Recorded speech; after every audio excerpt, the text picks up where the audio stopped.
BTV 동진의 파야키아 이홍현입니다. 안녕하세요. 동진입니다. 이스라엘 하마스 전쟁이 작년 10월부터 진행되고 있는 상황에서 이스라엘이 시리아에 있는 이란 영사관을 공격했고 이란이 보복을 또 이스라엘이 재보복을 감행하면서 이란에 대한 국제적인 관심도 환기되고 있습니다.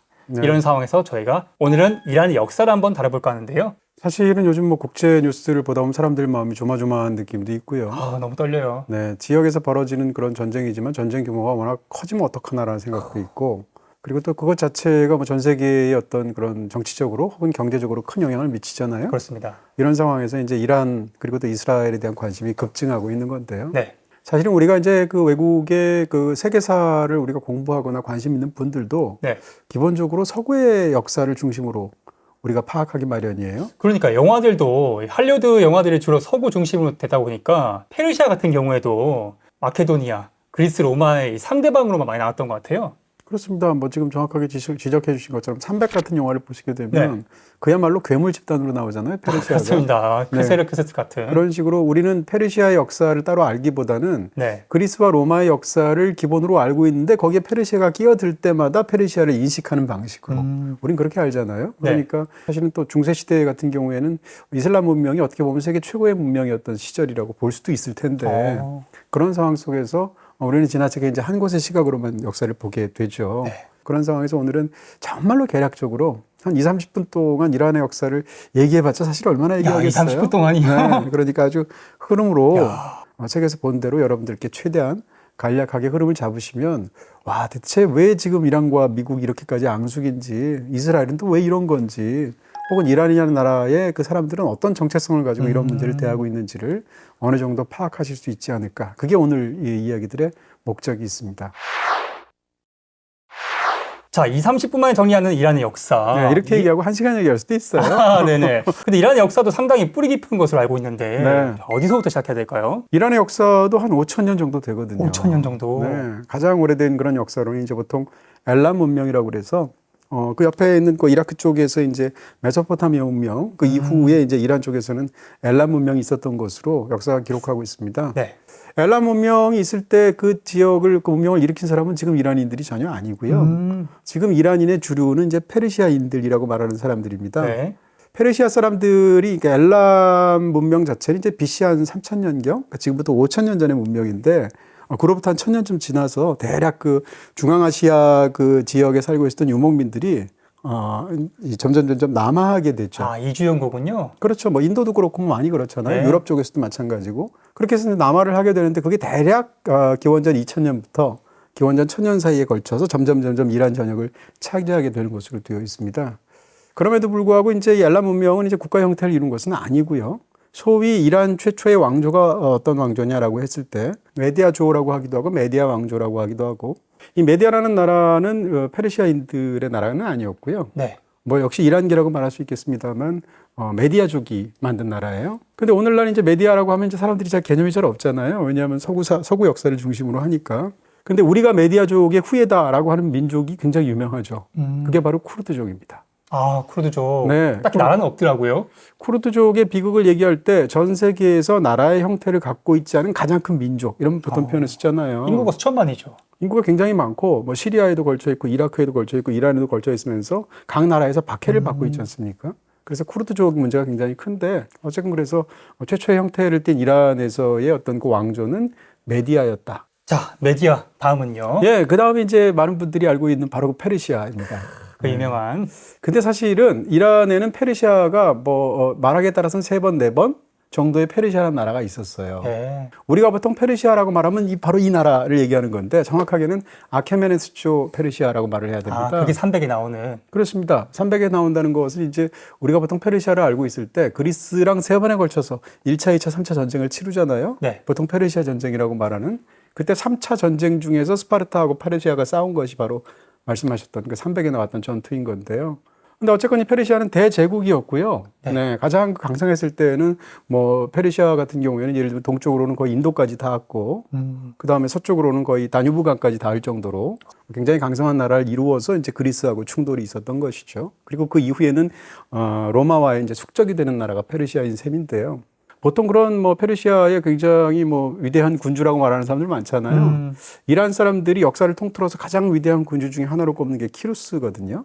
그 다음에 무슨 다리우스 1세라든지 이런 그 굉장히 유명한 그런 왕들이 바로 이 페르시아를 이끌었던 그 대제국을 이끌었던 사람들이고요.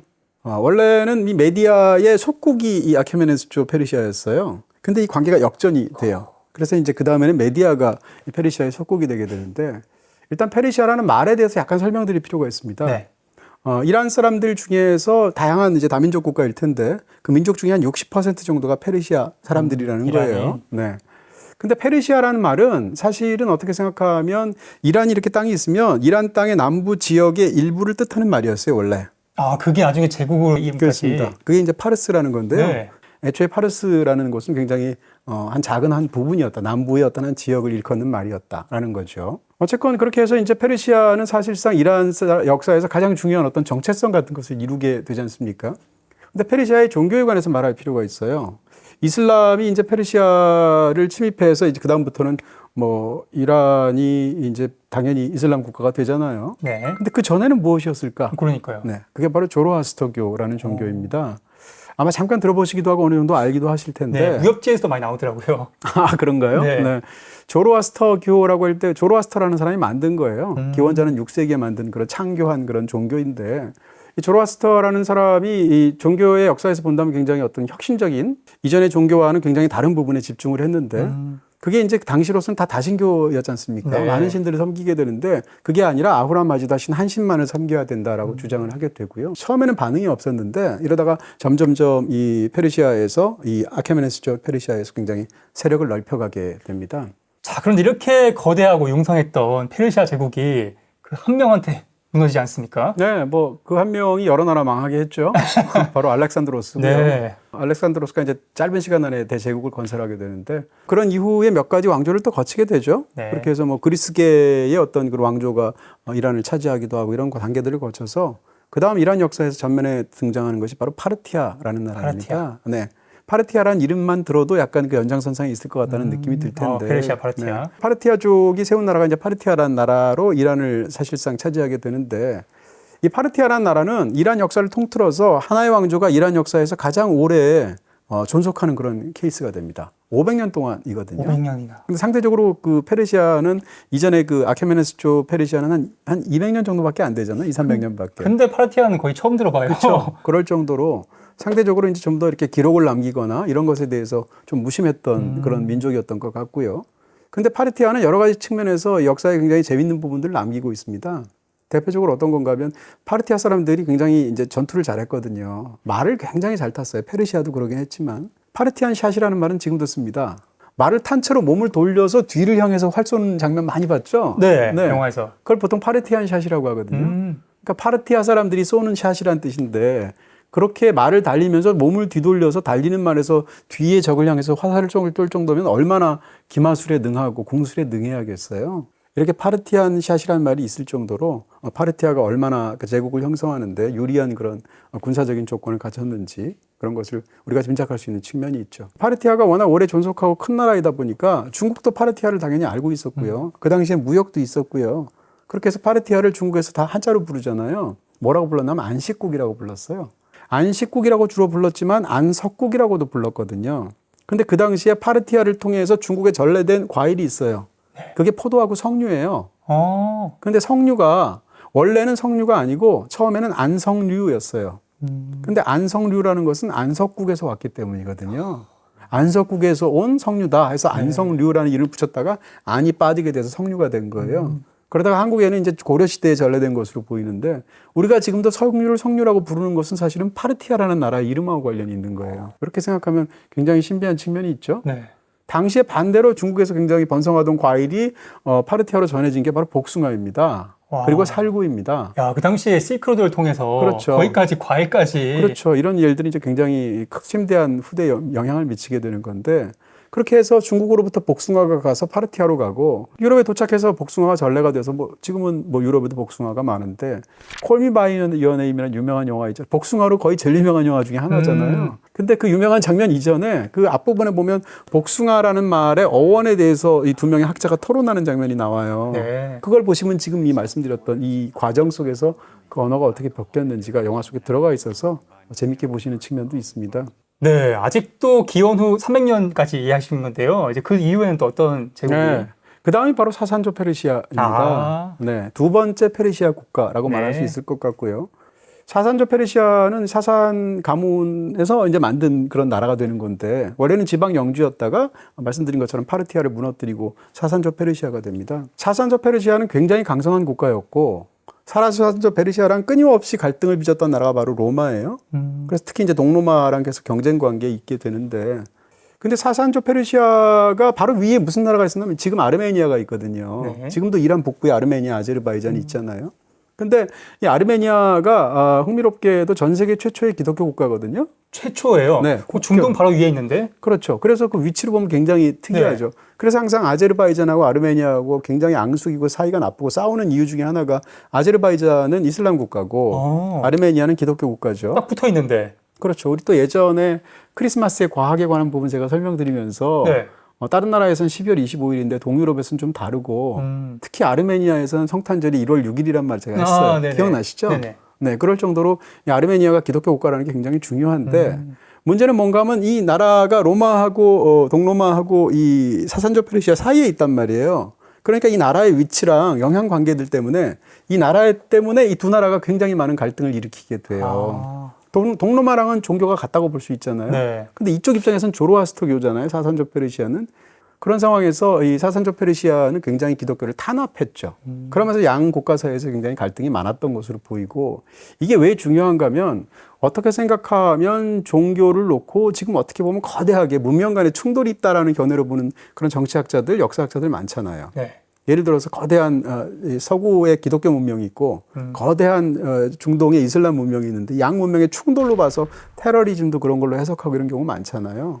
그랬을 때 서로 다른 종교로 두 문명이 충돌하는 것의 거의 원형 같은 것이 사산조 페르시아하고 로마의 싸움이었다 이렇게 보는 견해가 있단 말이에요. 한쪽에서는 조로아스터교, 한쪽에서는 기독교로 충돌한 건데 나중에 이 조로아스터교는 이슬람교로 대체돼서 여전히 충돌이 계속 있게 되는 거니까. 이런 측면에서도 사산조 페르시아 역사가 세계사에서 굉장히 중요한 부분들이 있다라는 것이고 조금 친숙한 부분을 말씀드린다면 아라비안 나이트 얘기할 수 있어요. 네. 아라비안 나이트는 사실은 뭐 당연히 그 아랍 민족들의 걸 거 아니에요. 이름이 네. 아라비안 나이트잖아요. 그렇죠. 아랍 쪽이면 뭐 사우디나 그렇죠. 뭐 밑에. 뭐 이라크나 이런 쪽이죠. 네. 근데 아라비안 나이트는 원래 사실상 뭐 말을 좀 바꿔서 말하면 페르시안 나이트였다는 거고요. 아, 우리 페르시아에서 나온. 네, 페르시아의 이제 천의 이야기라는 어떤 그런 서사시가 네. 있었다는 건데 그것이 사산조 페르시아에 있었던 것이 나중에 사산조 페르시아를 무너뜨리게 되는 그런 어떤 이슬람 세력에 의해서 그 이야기가 번역이 되죠. 그리고 거기다가 또 이제 아랍 민족들의 많은 것들이 첨가되거나 변형되거나 지역을 바꾸거나 등등 해서 나온 것이 천일 야화다. 아라비안 나이트다라는 거예요. 네, 이처럼 아랍에서도 이 페르시아의 문화를 많이 배웠다고 들었어요. 그렇습니다. 그러니까 아랍은 사실은 이슬람 문명이 그렇게 도래해서 전 세계를 휩쓸기 전까지는 어떤 거대한 강성한 그런 국가를 이룬 적이 거의 없잖아요. 아, 그러네요. 근데 페르시아는 제국을 경험한 경험이 너무 많거든요. 아까 말씀드린 것 같이 아주 오래전부터. 그러니까 굉장히 어떻게 보면 선진 문명이 있었다고 볼 수도 있고 군사적으로는 패배해서 그 나라 밑으로 복속되었지만 결과적으로는 그 나라의 그런 지금 말씀해 주신 것처럼 문화적으로 굉장히 풍성하게 만드는 서로가 서로에게 영향을 주었던 그런 두 문명이 된 거죠. 어쨌건 이렇게 사산조 페르시아는 역사적으로도 굉장히 중요한 그런 거대한 발자취를 남기면서 이란의 역사에서는 굉장히 중요한 그런 나라였다. 네, 지금까지 찬란했던 이란 그리고 페르시아의 역사를 들어봤는데요. 또 그 다음 제목이 있죠. 그 다음부터는 이란의 역사로 본다면 암흑기에 들어갑니다. 아, 이제 아랍이. 네, 아랍뿐만이 아니라 무려 800년간 이민족들의 뭐라고 그러나 지배를 받는다고 그럴까요? 800년. 뭐 중국 역사 같은 걸 봐도 네. 이민족의 지배를 받는 그런 왕조, 청 같은 왕조가 있는가 하면 여신족. 원청 이런 게 있는가 네. 하면 그렇지 않은 뭐 명, 뭐 한나라 이런 것도 있잖아요. 이런 식으로 역사가 교체되는 부분이 있는데 이란도 위치를 보면 그 나라가 조용하기가 어려워요. 주변에 어떤 강대국들도 굉장히 많고 네. 또 이게 길목에 있기도 하고. 그러고 보니까 아시아와 유럽 사이, 그러니까요. 러시아와 아랍 사이에 있네요. 그러니까요. 지금 정확하게 말씀해 주셨습니다. 그런 상황에서 결국은 이란이 당시에 이제 7세기가 되면 세계, 여기서 말하는 세계는 이제 중동과 서유럽, 유럽 국가를 지칭하는 것이겠죠. 휩쓸게 되는 어떤 그런 움직임이 나타나는데 그게 바로 이슬람이 생기죠. 이슬람이 생기고 이슬람은 이제 종교 공동체이면서도 이제 군사적으로도 강성했기 때문에 거의 제국을 만들어 가잖아요. 네. 그래서 이슬람이 본격적으로 이 이란을 침공하게 된 것은 사실은 아부바크르 때인데 아부바크르는 이제 무함마드 사후의 첫 번째 칼리프잖아요. 근데 아부바크르에 의해서 수도가 함락이 되거든요. 그러다가 그 이슬람이 원래는 평등한 종교 공동체였는데 왕조가 나오게 되면서 왕조가 되니까 가문에 따라서 혈통이 이렇게 돼서 내 아들이 왕이 되는 거잖아요. 이런 식으로 어떻게 보면 종교적으로는 변질이 된다고 그럴까? 그렇게 해서 초기에 있었던 이슬람 제국이 바로 우리가 알고 있는 우마이야 왕조입니다. 그래서 우마이야 왕조가 이제 이란을 점령해서 이제 지배를 하게 되는데요. 근데 아까 말씀드린 것처럼 그 당시에 이란은 그때까지 국교가 조로아스터교였고 이슬람이라는 새로운 어떤 종교를 강요하게 되고 네. 이런 과정에서 그걸 믿기가 어렵지 않습니까? 도시인들은 상대적으로 금방 이슬람을 받아들였대요. 왜냐하면 세금 같은 거를 이란 이슬람으로 바꾸면 개종을 하면 면제를 해준다거나 깎아준다거나 머리 잘 썼네. 뭐 이런 일들은 굉장히 많죠. 그런 과정에서 도시인들은 상대적으로 이슬람을 빨리 받아들였는데 지방의 농민들 같은 경우에는 굉장히 저항하면서 오랜 세월 안 받아들였다는 거죠. 거기다가 우마이야 왕조는 말씀드린 것처럼 혈통으로 다음 이 지배자들이 존속이 되는 것이거든요. 네. 이것은 어떻게 보면 이슬람의 기본 정신으로 보아도 어떻게 보면 굉장히 달라진 부분들이 있는 거잖아요. 그러니까요. 수니파는 이제 선출파라고 들었는데. 그러니까요. 네. 좀 다르네요. 뭐 칼리프 역사라든지 초기의 이슬람의 역사를 보면 그런 생각이 들잖아요. 네. 굉장히 평등 사상 같은 게 강하고.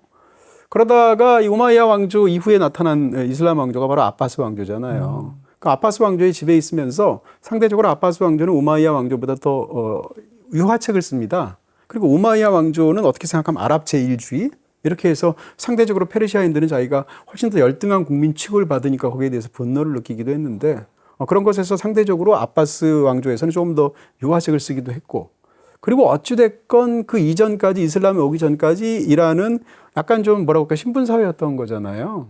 근데 이슬람은 기본 정신이 평등 사상이잖아요. 네. 그런 측면에서도 마음을 사게 되고 점점점 이슬람을 받아들이게 되죠. 농민들도. 이런 그 중동의 역사에 관한 저희가 생각해보니까 프로그램을 굉장히 많이 한 것 같아요. 생각보다. 맞습니다. 왜냐하면 분쟁 지역이라서 많이 해설 드린 것 같은데 예를 들면 그 이란은 중동 지역이라고 말할 수 있지만 아랍 국가는 아니잖아요. 많은 분들이 헷갈려 그렇죠, 하시지만. 그렇죠. 아랍 민족은 아니니까. 네, 그러니까 이슬람을 중동 지역에 한정해서 보더라도 세 개의 세력이 있다고 제가 말씀드렸잖아요. 하나는 아랍 민족, 네. 그 맹주는 사실상 사우디아라비아고 또 하나는 지금 말씀드린 페르시아 민족이 있는 거죠. 이란이 있는 거고 마지막 하나는 터키 민족. 그러니까 튀르크계에 지금 튀르키예가 있지 않습니까? 그렇게 크게 세 가지 정도의 분파가 있기 때문에 왜 같은 이슬람을 믿는데 이란하고 사우디아라비아는 저렇게 앙숙일까? 터키랑 왜 이렇게 사이가 안 좋을까? 이런 것을 우리가 알 수 있는 지점들이 있고요. 사우디아라비아는 수니파가 90%예요. 네. 이란은 시아파가 90%가 넘어요. 그래서 정주국이라 하는군요. 네, 그래서 종주국이 인구도 많잖아요. 네. 또 부강한 나라이기도 하고.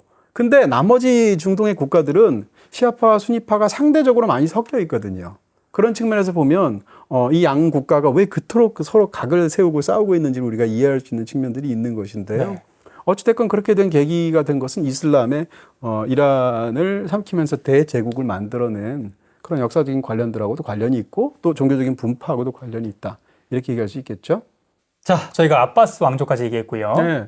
그렇게 이란이 아까 말씀드린 대로 800년간 이민족들의 어떤 지배를 받는다고 했는데 이게 단계가 3번이 결쳐지거든요. 처음에는 이제 아랍 민족들의 지배를 받는 지금 말씀드렸던 뭐 아바스 왕조나 우마이야 왕조 이런 거랑 관련이 되어 있고요. 그 다음으로 이란을 지배하게 된 타 민족이 있다면 바로 투르크계입니다. 투르크계로서 그 당시에 이란을 지배했던 가장 큰 나라는 셀주크 투르크. 셀주크조 투르크겠죠. 그리고 이제 마지막 부분에서는 이제 하라즘샤라는 그 나라가 있는데 이 나라는 이제 셀주크 투르크의 속국이었지만 나중에 더 강성해져서 사실상 전체에서 가장 강력한 그런 영향력을 발휘하던 나라의 지배에 들어가기도 해요.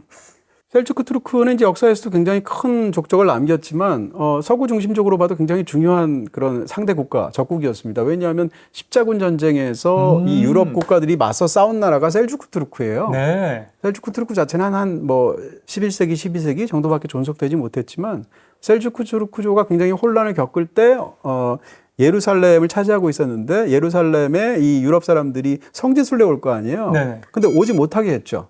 그러면서 그것을 막아버리니까 이제 유럽 쪽에서 불만이 굉장히 크게 되고 예루살렘을 회복하기 위해서 벌인 전쟁이 십자군 전쟁이잖아요. 아, 저희가 마약 역사할 때 네. 그때쯤에 이제 어쌔신의 기원이 맞아요. 하시시에서 나왔다. 네, 아사신에 관해서 말씀을 드렸었죠. 네. 근데 이 하라짐샤의 지배하에 있을 때 굉장히 이제 끔찍하지만 역사의 아이러니를 보여주는 사건이 있었는데 그게 바로 몽골족의 침입입니다.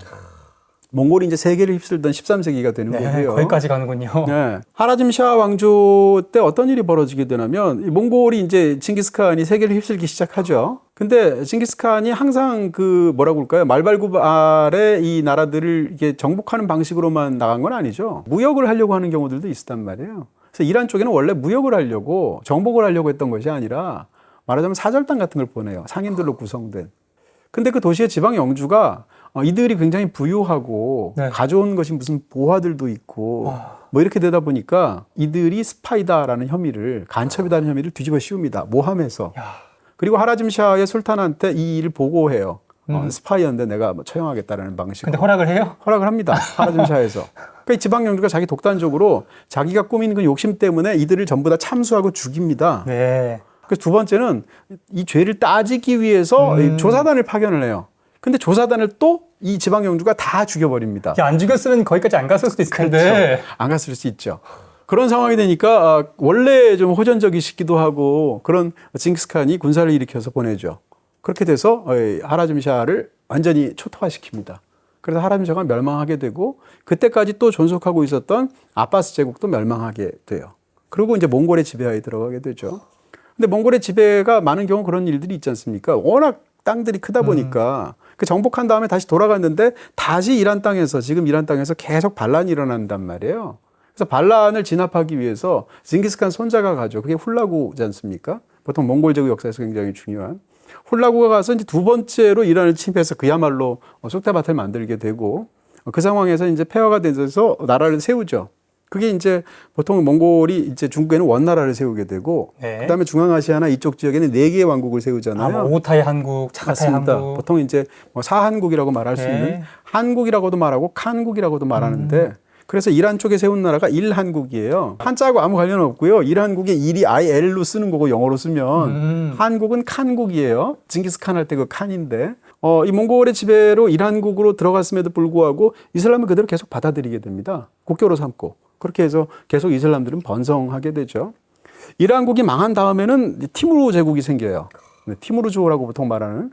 이란의 역사를 통해서 이 이민족에 의해서 가장 많이 탄압받은 가장 끔찍한 시대를 보통 이 티무르조로 얘기하는 경우가 있거든요.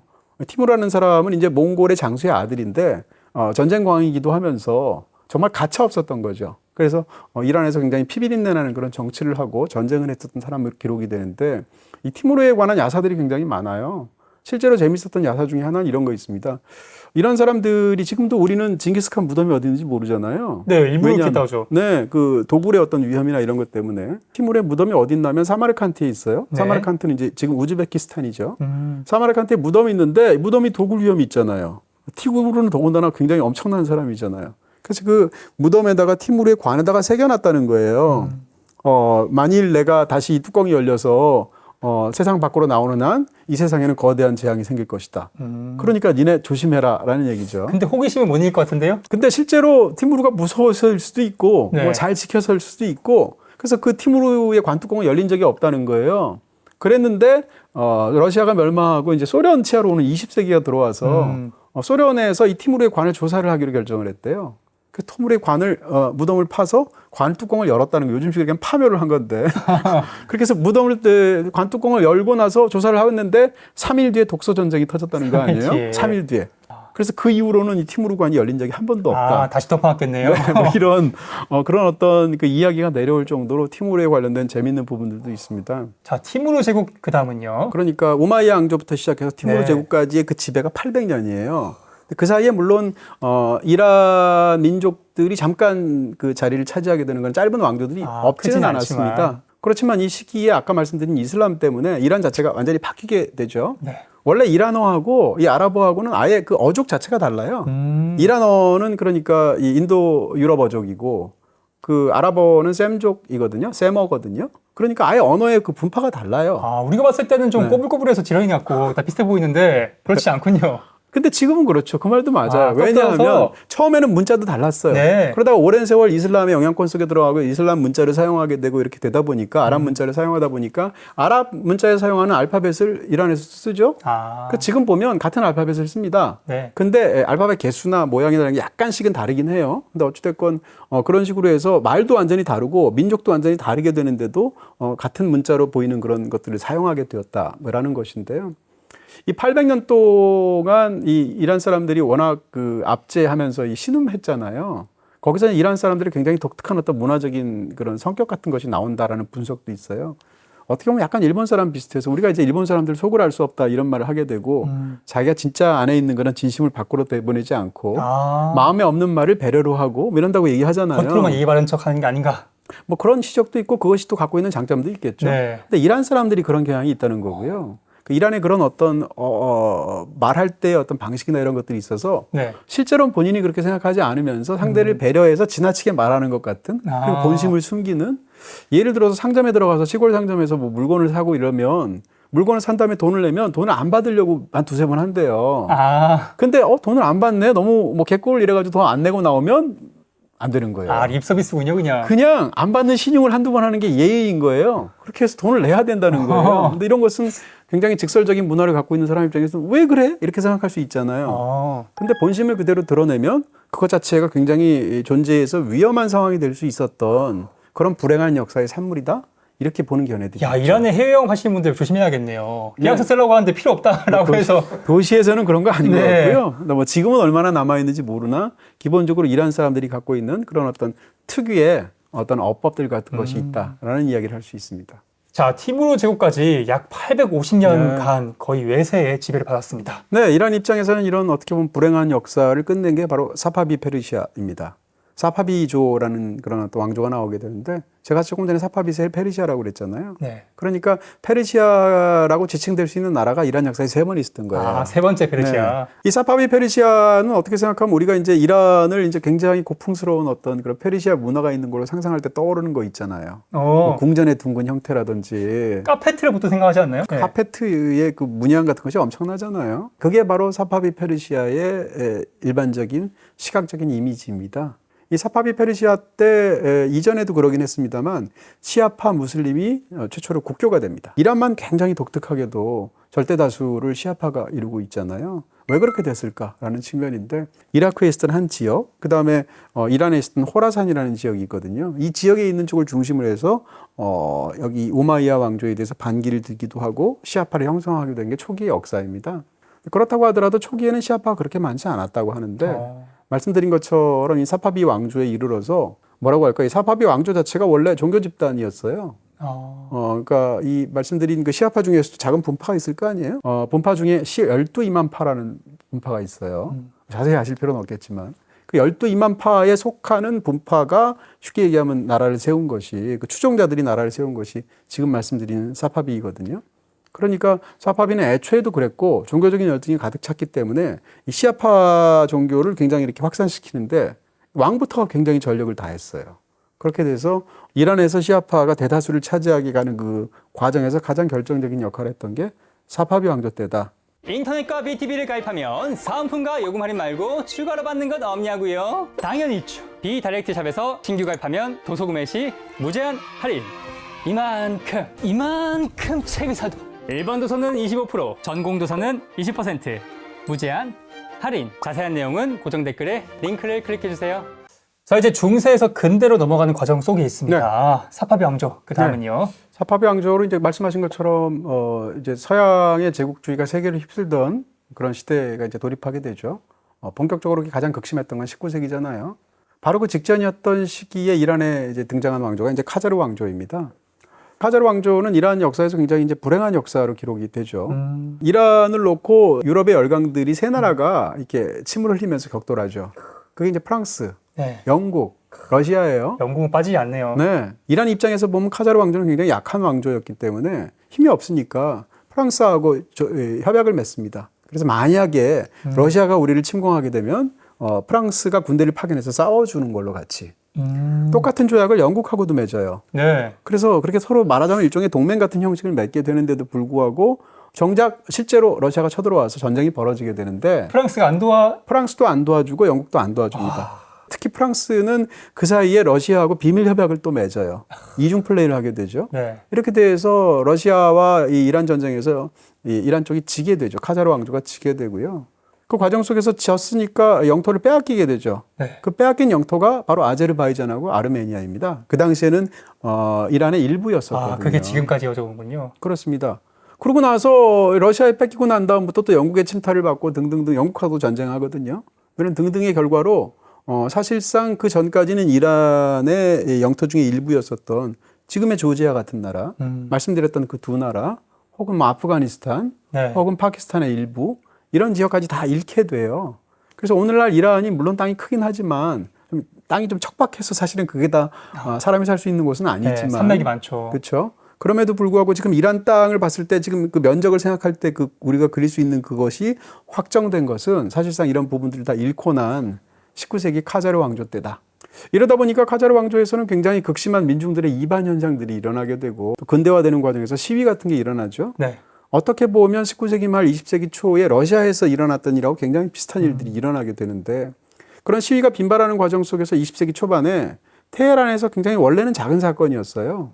테헤란 시장이 상인들 몇 명을 때린 일이 있습니다. 뭐 체벌을 가한 일이 있어요. 어떤 사소한 뭐를 어겼다고 그래서. 그래서 그거 자체는 워낙 큰 사건은 아니었는데 그로부터 온갖 그 불만들이 있었던 것이 점점 터지게 되어서 거대한 시위로 이어지게 되죠. 아까 말씀드렸던 그 사파비 페르시아가 굉장히 중요한 것 중에 하나가 이란 역사에서 사파비 페르시아에서는 시아파 이 종교 시아 이슬람을 확산시키는 과정에서 성직자를 굉장히 우대했거든요. 그 성직자 계급이 아주 강성하게 크게 되고 네. 또 사파비 페르시아에서는 또 이 무역이 너무 중요했거든요. 그 과정에서 이 전통 시장의 상인들 세력이 커지게 돼서 상인 계급, 성직자 계급이 강성해졌단 말이에요. 그런데 그렇게 나고 나서 근대로 넘어오게 됐는데 이 말씀드렸던 카자르 왕조에서는 이 둘의 세력들이 굉장히 약해지고 그러면서 이 아까 말씀드렸던 상인 계급이 아까 말씀드린 그런 우발적인 사건들하고 연루가 되니까 상인 계급과 성직자 계급들이 힘을 합쳐서 정부에 대해서 항거하는 그런 상황까지 오게 되죠. 20세기 초반에 그런 상황이 되니까 이제 왕이 몰리니까 어떡하겠어요. 급한 불을 막아야 되니까 네. 입헌 군주국 행세를 하게 되는 거죠. 아, 내 그래서 권력을 제한하겠다. 네, 국회를 만들고 그리고 이제 이 직접 민주적인 어떤 절차를 밟고 이렇게 약속을 하죠. 근데 러시아에서 그렇듯이 역시 그 약속을 잘 안 지켜요.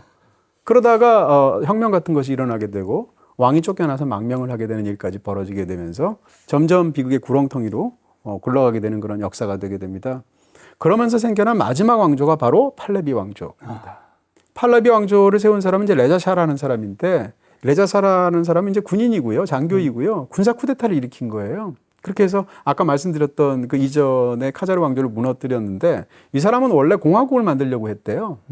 근데 공화국을 만들려고 했는데 그 과정에서 이 종교 지도자들의 어떤 보수적인 반대 같은 거에 직면하게 되니까 아예 자기가 왕이 돼버려요. 그래서 만든 것이 이제 팔레비 왕조이고요. 네. 팔레비 왕조인데 그렇게 해서 팔레비 왕조에서 레자샤가 군림하면서 굉장히 서구 지향적인 개혁들을 하게 됩니다. 1930년대 레자샤의 어떤 개혁 조치 중에 하나가 여성들을 히잡을 못 쓰게 했어요. 야, 옛날에 우리나라 같으면 네. 단발령 같은 거네요. 그렇게 기존의 볼 수 있네. 이 관습을 그럴 수 아예 있죠. 뒤엎는. 그렇습니다. 그래서 지금 생각하면 상상이 잘 안 되죠. 네. 그래서 히잡을 못 쓰게 해서 1930년대에 여자가 히잡을 쓰면 전통적인 어떤 종교적인 이유로 대중교통을 이용 못하게 해요. 그 다음에 경찰들이 가다가 히잡 쓴 여자를 보면 히잡을 벗겨서 히잡을 찢습니다. 이런 일이 있을 정도로 어떻게 생각하면 굉장히 세속 국가로서 그렇게 나라를 다스리려고 했던 것이죠. 네, 팔레비 1세가. 근데 최근에 1, 2년 전만 하더라도 히잡 시위가 있었잖아요. 그러니까요. 불과 100년 전 1930년대는 정반대의 일들이 있었다는 거예요. 레자샤가 그렇게 강력하게 드라이브를 걸 수 있었던 이유는 영국을 이 등에 업었기 때문이에요. 영국의 지지를 받아서 쿠데타를 일으켰는데 전 세계가 승인을 안 해주면 굉장히 이상한 상황이 되는데 그걸 영국이 바로 승인을 해주거든요. 그러면서 영국의 지지를 얻었기 때문에 이제 이 사람이 이렇게 했던 건데 그러면서 이후에 어떤 과정들을 겪게 되는데 사실은 아까 말씀드린 것처럼 영국과 프랑스와 러시아가 있는데 프랑스는 상대적으로 제국주의 전쟁에서 영국이 좀 뒤로 밀리잖아요. 그래서 물러나게 되고 이란에서. 러시아는 본격적으로 1917년이 되면 러시아 혁명이 터지니까 자기 나라 안에서 정말 그쵸. 난리가 났으니까 급하죠, 거기에. 네, 이란에 더 이상 어떻게 할 수가 없죠. 그러니까 남아있는 나라는 영국밖에 없겠죠. 그래서 1차 세계대전이 끝나고 나면 영국이 사실상 이란에 대해서 강력한 어떤 그런 영향력을 행사하면서 이란 입장에서는 아주 불평등한 그런 협약을 맺게 되죠. 그래서 특히 이란에서는 석유가 나잖아요. 아, 그때쯤에도 석유가 또 이슈였죠, 엄청. 그렇습니다. 네, 그래서 석유랑 관련된 이권들이 영국의 상당 부분 가져가게 되는 그런 일이 벌어지죠. 근데 레자샤가 이란 역사에 끼친 가장 큰 영향 중에 하나는 사실은 나라 이름을 바꾼 겁니다. 아, 원래 이란이 아니었어요? 네. 원래는 다 이제, 물론 왕조의 이름들이 있긴 했습니다만, 페르시아로 지칭이 됐었거든요. 세계사적으로 보면 다 이란을 페르시아라고 생각했단 말이에요. 네. 근데 페르시아라는 나라 이름을 아예 이란이라는 나라 이름을 바꾼 게 100년밖에 안 돼요. 그게 1935년도거든요. 근데 이란이라는 이름으로 바꾸게 된 여러 가지 추측과 역사학자들의 해설이 있는데 기가 막힌 부분은 그것이 독일을 의식했기 때문이다라는 분석들이 굉장히 지배적이죠. 아, 그러니까 히틀러가 우리는 뭐 아리아인의 후손이고 막 이렇게 얘기했던 게 기억이 나요. 그렇습니다. 뭐 히틀러의 어떤 그 혈통에 대한 피에 대한 어떤 그런 맹렬한 믿음 같은 것이 있었잖아요. 이란이라는 나라의 이름 뜻이 아리아인의 나라라는 뜻이에요. 그러니까 페르시아에서 이란이라고 이름을 바꾸고 1930년대에 이란은 독일하고 굉장히 좋은 관계를 갖고 있었다는 거예요. 독일이 신흥 부국이라는 측면도 있고 반영 감정이 있으니까 상대적으로 각을 세우고 있는 독일 편이 된 것도 있겠죠. 어찌됐건 그 과정에서 이미 1935년이면 납치가 집권한 이후인데 네. 독일하고 그 연속성을 강조하고 우리는 다른 아랍 민족하고 달라. 우린 너희랑 같은 핏줄이야라는 것을 강조하면서 잘못 썼네요. 네, 이란이라는 이름을 바꾸게 되죠. 네. 근데 그러고 나서 제2차 세계대전이 터지잖아요. 처음엔 중립을 선언해요, 이란이. 네. 그러다가 계속 자기는 독일하고 친하니까 독일 쪽을 지원하는 행동을 하게 되니까 연합군이 못 참고 이란을 공격합니다. 그렇게 해서 아까 말씀드렸던 레자샤가 실각을 하고 망명을 하게 돼요. 그러면 연합군 입장에서 쫓아냈으니까 다음 왕을 세워야 되죠. 네. 다음 왕이 세운 게 이제 그 다음 아들이 되는 건데요. 아, 그래도 아예 쫓아내진 않고 아들을. 뭐 일본도 고종을 퇴위시키고 순종을 승계시키잖아요. 근데 그게 조선을 생각한 건 아니잖아요. 네. 어찌됐건 그런 과정에서 사실상 이란의 거대한 역사에서 마지막 왕인 팔레비 왕이 등장하게 되는데요. 아버지가 했었던 그런 세속화 과정, 서구화 과정에 더 엑셀러레이트를 밟아서 이 개혁들을 하게 되죠. 그러다가 1950년대가 되면 한 50년대부터 70년대까지는 이란이 상당히 부국으로 가요. 그 세계 몇 대 부국 안에 막 들기도 하고, 왜냐하면 네, 석유 때문에. 있으니까. 석유가 본격적으로 이제 개발이 되고 수출하고 이러면서 이제 부가 점점점 증대되는 상황이 생기게 되죠. 2차 세계대전 끝나고 나서 미국과 영국이 주도해서 이란에서 사실은 원래 이 석유를 국유화하려는 시도가 있었거든요. 이 외세에 맞서서. 근데 그것을 좌절시키죠. 네. 미국의 CIA가 해외에서 최초로 벌인 작전이 바로 이란에서 했던 건데요. 영국의 정보국하고 힘을 합쳐서 사실상 당시의 어떤 그 뭐라고 그럴까요? 총리를 실각시키고 체포하게 만드는 어떤 작전을 펼치게 돼요. 네. 이런 과정 속에서 이 석유라는 거대한 이권에 상당 부분 개입하게 되는데 통계에 따르면 그 직후에 이제 영국과 미국이 주도해서 만든 일종의 석유 조합 네. 이런 것에서 통해서 이제 석유를 수출하는 일들을 하게 되는데 석유 수출액의 40% 정도만 이란이 가져갔대요. 그 이익에. 그러니까 얼마나 미국이나 영국을 포함한 한 세기 이상에 걸쳐서 이 서구의 이란이라는 나라에 대한 침탈이 굉장히 극심했는가를 우리가 상상할 수 있고요. 왜 이란 국민들이 그렇게 반서구적인 태도를 갖고 있었는가에 대해서도 어느 부분, 일정 부분 역사적으로 파악할 수 있는 부분이 있지 않을까 싶습니다.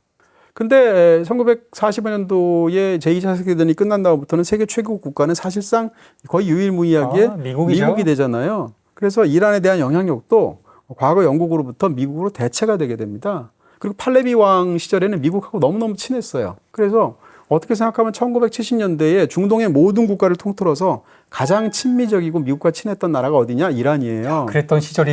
네. 그러니까 격세지감을 우리가 느끼게 되죠. 그런 상황에서 이 팔레비 왕은 이제 친미적인 상황에서 여러 가지 개혁적인 조치를 하게 되는데 가장 중요한 건 60년대에 이제 백색 혁명이라고 말을 하는 정권 주도의 어떤 개혁을 하게 되는데 이 개혁의 핵심이 뭔가 하면 토지 개혁이거든요. 그러니까 땅이 없는 농민들한테 땅을 분배를 해줘야 되는데 그러면 누구 걸 뺏어서 줘야 될 거 아니에요. 양반 또는 성직자의 땅을? 그렇겠죠. 그러니까 일단 기본적으로는 왕실의 땅부터 자기가 실제로 내놓기도 했고 네. 그다음 가장 중요하게는 성직자들이 오랜 세월 부강했다고 그랬잖아요. 그 성직자들의 땅을 뺏어서 농민들에게 주는 거죠. 헐값에 사들여서 다시 불화하는 그런 방식이긴 하지만 그다음 또 한 가지는 교육 정책을 계속 하다 보니까 사실은 전통적인 사회에서 교육을 담당하는 건 종교 집단이거든요. 이슬람 그렇죠. 그러니까 문맹 퇴치 운동 같은 걸 하다 보니까 이전에는 교육을 전담했던 이 성직자의 일거리들도 없어지게 되겠죠. 힘이 약해지게 되겠죠. 그러니까 지금 말씀드렸던 교육 운동, 그 다음에 말씀드렸던 이 토지를 빼앗는 문제, 토지를 재분배하는 개혁 문제 통해서 성직자 입장에서는 정권에 대해서 악감정을 가질 수밖에 없겠죠. 이 악감정을 가지면서 이 정권에 항거하는 어떤 세력의 핵심이 된 사람이 바로 호메인입니다. 그때부터. 네, 이게 1960년대부터고요. 네. 호메이니는 그런 과정에서 전국적인 어떤 지지를 받게 되고 이 정권이 이런 개혁 조치를 잘 했으면 좋은데 그 과정에서 굉장히 부패한 행동들을 하게 되고 심지어는 비밀 경찰을 만들고 정보국을 만들고 국민들을 감시하고 반대파들을 탄압하고 70년대 중반이 되면 이란에 수감된 정치범수가 3만 명이었다는 거예요. 그럴 정도로 그 경찰 국가를 만들게 되는 거예요. 그러니까 민심이 이반되잖아요. 그래서 호메이니가 이 반정부 세력의 구심점 역할을 하면서 영향력이 너무 거대해지니까 1964년도에서 망명을 시켜버립니다. 추방을 해버려요. 그러니까 다른 나라를 거쳐서 이라크에 가게 되는데 원래 망명을 시키면 이제 영향력을 차단하기 위해서 보낸 건데 관심 멀어지라고? 네. 근데 이라크에 있으면서 호메이니가 뭐 저술 활동을 굉장히 집중하게 되고 본인이 갖고 있는 자신의 어떤 정치 철학 같은 것을 계속 이야기하고 반정부 세력으로 해외에서 계속 메시지를 주죠. 그래서 이란 민중들을 이끌면서 인기가 점점 올라갑니다. 오히려. 그럼 테이프로 들으면서. 네. 근데 그런 과정 속에서 이 호메이니의 아들이 살해되거든요. 근데 아마도 정부에 의해서 암살됐을 것이다라는 추측이 많고요. 그러니까 점점 양자 사이가 안 좋아지게 되고 호메이니 세력은 점점 커지는데 그 당시에는 이라크하고 이란이 친했거든요. 네. 그러니까 바로 옆에 나라에서 그런 일이 벌어지니까 이란에서 이라크에 부탁을 해서 또다시 추방을 합니다. 더 멀리. 그러니까 호메이니가 갈 데가 없으니까 프랑스로 가게 되는데 프랑스의 파리 근처에 있는 작은 마을에서 정착을 하게 되는데 이게 또 악수가 돼요. 왜냐하면 서구의 한 중심으로 들어가게 되니까 이 호메이니가 갖고 있던 어떤 그런 거대한 영역이 극대화돼서 세계 뉴스 중심이 되게 되고 취재도 많이 하고. 그러니까요. 그러면서 이란 정부는 점점 위험한 상황 속에 오게 되죠. 그러다가 마침내 터지게 된 게 이슬람 혁명인 것입니다. 결국은 팔레비 왕이 실각을 하게 되고요. 우리가 이제 그런 것들이 많이 지금도 인터넷상에서 보실 수 있을 텐데 1970년대 이란에 관한 사진들 1970년대 이란 이렇게 한번 검색을 해보시면 반팔에 미니스커트에 그렇습니다. 뭐 수영복에 굉장히 자유분방한 그다음에 중동 전 지역을 통틀어서 가장 큰 나이트클럽이 테헤란에 있었던 거 아니에요? 그러면서 말씀드렸던 70년대는 굉장히 친미 국가였고 네. 또 그런 서방 우호적인 정책 속에서 우리나라하고도 60년대 수교를 하고 지금도 강남에 가면 테헤란로 있잖아요. 그게 네, 그럴 정도로 70년대였던 분위기를 우리가 느낄 수 있는데 우리나라도 석유가 필요하니까 또 친하게 지내면 좋잖아요. 그렇죠. 근데 그로부터 2년 후에 이슬람 혁명이 일어나죠. 그래서 대격변이 일어나게 되고 민중의 시위들은 점점 격화되고 이반이 되었으니까 그리고 부도덕하니까 이런 여러 가지 측면에서 팔레비 왕이 사실상 망명을 하게 되는데 그게 미국의 뜻이기도 했어요. 사태를 도저히 걷잡을 수가 없으니까. 그 상황에서 떠나고 나서 프랑스에 있었던 호메이니가 마치 러시아 혁명이 있었던 그 시절의 레닌처럼 귀국을 하게 되죠. 그리고 나서 뭐 투표나 여러 가지 방식들을 통해서 권력을 잡게 되는데 이슬람 국가를 만들겠다라는 그 호메이니의 안이 통과가 되는데 찬성률이 투표 결과 97%였다는 거 아니에요? 정도까지는 아닐 것 같은데. 그러니까 97%라는 것을 어떻게 보는지에 대해서 여러 가지를 볼 수도 있겠습니다만 어찌됐건 압도적인 그런 지지로 이슬람 그 국가, 이슬람 우리가 알고 있는 지금 신정 국가가 탄생하게 되는 것이고요. 그 논리는 아주 간단한 겁니다. 이런 겁니다. 그러니까 이란의 비극적인 역사를 보았을 때 이런 외세 세력을 배격하고 제대로 된 그런 나라를 만들기 위해서는 종교법, 이슬람법을 가장 잘 알고 있는 법학자가 나라를 다스려야 된다라는 그런 것이 이제 이슬람 국가론의 핵심이고요. 그런 이슬람 종교법을 가장 잘 알고 있는 성직자이면서 법학자라고 말할 수 있는 호메이니가 최고 지도자가 되죠. 근데 이게 종신이거든요. 네, 그렇게 해서 호메이니가 최고 지도자로서 이제 자리를 잡게 되고, 네, 이슬람 혁명이 일어나는 과정 속에서 미 대사관을 점거한 사건도 일어나게 되고, 그 과정에서 미국과 완전히 단교가 되죠. 네, 아르고라는 영화도 있더라고요. 네, 아르고가 그때의 그 캐나다 관저를 피했던 외교관들을 구출하는 사건들을 영화한 것이거든요. 실화죠. 그러고 나서 또 1980년이 되면, 그러니까 그게 굉장히 1, 2년 사이에 다 벌어진 일이에요. 이라크가 이란을 침공하죠. 그래서 이란 이라크 전쟁이 무려 8년 동안 피비린내 나는 그 전쟁으로 터지게 되는데 왜 이라크는 이란에 대해서 선빵을 날리면서 그렇게 전쟁을 벌였을까라는 건데 그러니까요. 작은데. 당시에 그때도 이란을 지배하고 있었던 것은 바로 그 사담 후세인이었거든요. 그때도. 근데 사담 후세인은 그때 설명한 것처럼 수니파였고요. 그 다음에 이라크 사회에서 수니파보다 사실은 시아파가 더 많거든요. 네, 한 60%. 그러니까 소수파인 사람이 권력을 잡고 있었던 것이죠. 그런 상황에서 바로 옆 나라에서 시아파의 맹주 같은 나라에서 이슬람 혁명이라는 엄청난 사건이 일어나게 되니까 그다음부터는 이라크 안에 있는 시아파들이 수니파에 대해서 굉장히 뭐라고 그럴까요? 항거하는 조건이 만들어지잖아요. 그러니까 그것을 사전에 차단하거나 영향력을 뿌리를 자르기 위해서 했던 것이 굉장히 중요한 목적 중에 하나였는데요. 결국은 뭐 어느 나라도 이기지 못한 채 양국에 굉장히 처참한 폐해를 입히면서 8년간 지속된 끝에 종전이 되게 되죠. 근데 호메이니가 나이가 워낙 많았어. 그로부터 한 10여 년 세월이 지나게 되는 1989년도가 되면 두 번째 최고 지도자 자리로 하메네이가 오르게 되는데. 아, 그분도 종신이라서 지금까지 한 거군요. 그렇습니다. 지금 뭐 89년도니까 35년 됐잖아요. 어떻게 보면 그것을 독재적이라고 볼 수도 있고 하메네이 치하에서 이제는 반대 상황이 됐죠. 예전에 어떤 세속적인 국가에 대해서 국민들이 항거하는 부분이 있다면 그 35년간의 세월이 흐르는 과정 속에서 시대와 맞지 않는 부분도 있을 것이고 또 지금의 이란의 정치 체제가 과연 민중을 위한 것인가 국민을 위한 것인가에 대해서 이견이 있을 수 있잖아요. 네. 그러다 보니까 최근에는 굉장히 많은 시위들이 일어나게 되고 정반대 상황으로 정부가 지금 상당히 몰리고 있는 그런 부분들이 있지 않겠나라는 것을 말씀드릴 수가 있겠습니다. 네, 저희가 목표했던 30분을 지키지 못해서 더욱더 말을 왜 이렇게 풍성한 말이 많죠? 된것 같아요. 말을 하다 보니까 이것도 말씀드려야지 저것도 자꾸 생각지도 않은 것들이 떠올라서 네, 거의 1시간을 말씀해버렸는데 행복합니다. 네, 죄송합니다. 네, 그렇지만 또 추천 영화 시간 빼먹을 수 없죠. 네, 아까 말씀드렸던 아르고 한번 보시면 어떨까. 아카데미에서 작품상을 받기도 했었죠. 그 자체로 장르적으로도 굉장히 잘 만들기도 하고 역사적인 상황을 잘 담겨 있기도 한 미 대사관 점거 때 일어났던 사건들을 다룬 이 작품 여러분께 추천드리도록 하겠습니다. 네, 베네 플렉이 주연과 감독을 맡기도 했고요. BTV와 모바일 BTV에서 보실 수 있습니다. 네, 지금까지 설명해드린 그런 이란의 역사에 관한 부분은 지금 제가 들고 있는 이 세 권의 책에서 주로 본 것들입니다. 참고하시면 좋겠습니다. 네, 중동의 역사 컨텐츠 다음에도 기대해주세요. 파이어! 이야. 영상 재밌게 보셨나요? 여기 클릭하시면 제작에 큰 도움이 됩니다. 안녕!